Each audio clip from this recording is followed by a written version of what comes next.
Welcome back.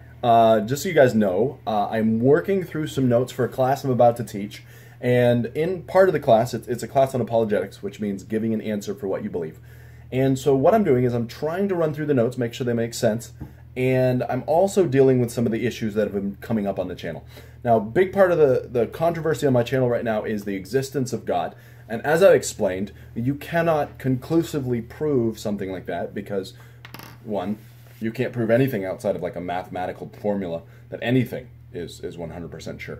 And so what we do is we have evidences we go to, we have proofs, we have faith, we have other things that we can go to make the case that God is the most reasonable explanation. The Bible puts it this way. The Bible just assumes God exists, builds the entire doctrine on it, and spends all the time throughout the Bible showing the power of God, showing what God can do, and basically calling into question the wisdom of the people who don't believe in God. In fact, one of the most famous verses on the topic that atheists love to quote is, "The fool hath said in his heart, there is no God." A big part of it, just to summarize what we've talked about in other videos, a big part of it has to do with if you do not believe in God, part of the punishment that comes on you is because you're not thankful.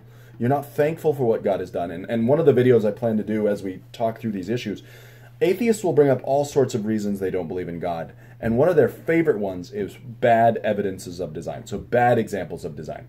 And so that's an entire another video in itself.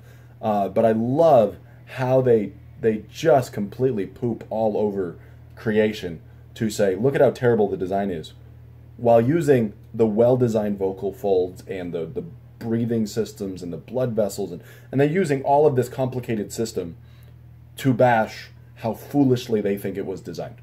They love to bash the eyeball, which we've talked about. They say how terrible it is that there's blood vessels in front of the retina, even though there's fiber optics that allow the light to pass through the retina so that you can see through the blood vessels. It's just amazing the audacity and the arrogance and the unthankfulness that exists in the heart of most of these atheists. Now, one of the ones that we're talking about is what's called the Kalam Cosmological Argument. Now again, it's a philosophical argument, it's a complicated thing.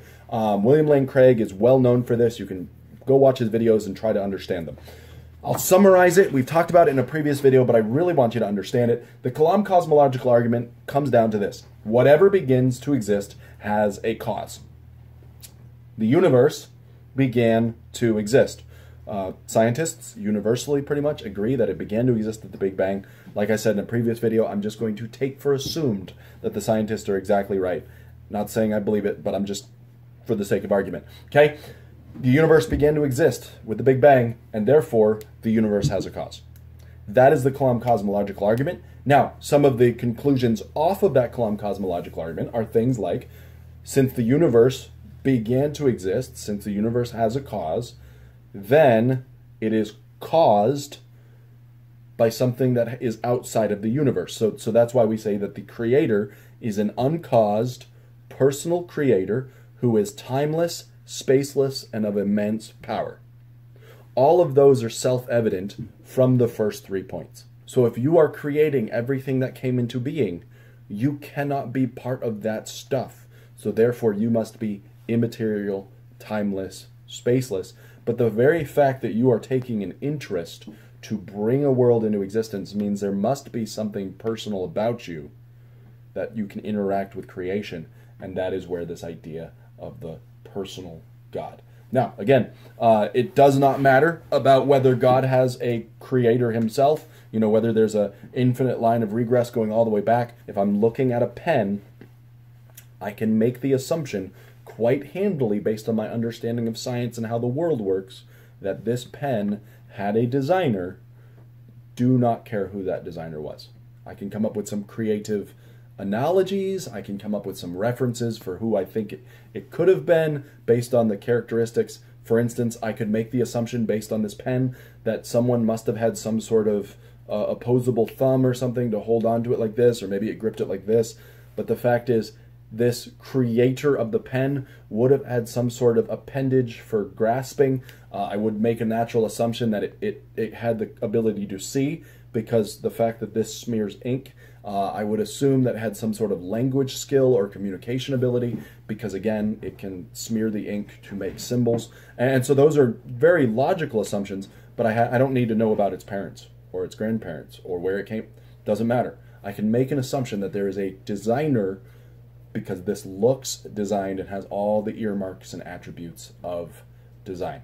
Now, as you go further, if this uncaused personal creator of the universe exists, who created the universe, then he would be immensely powerful.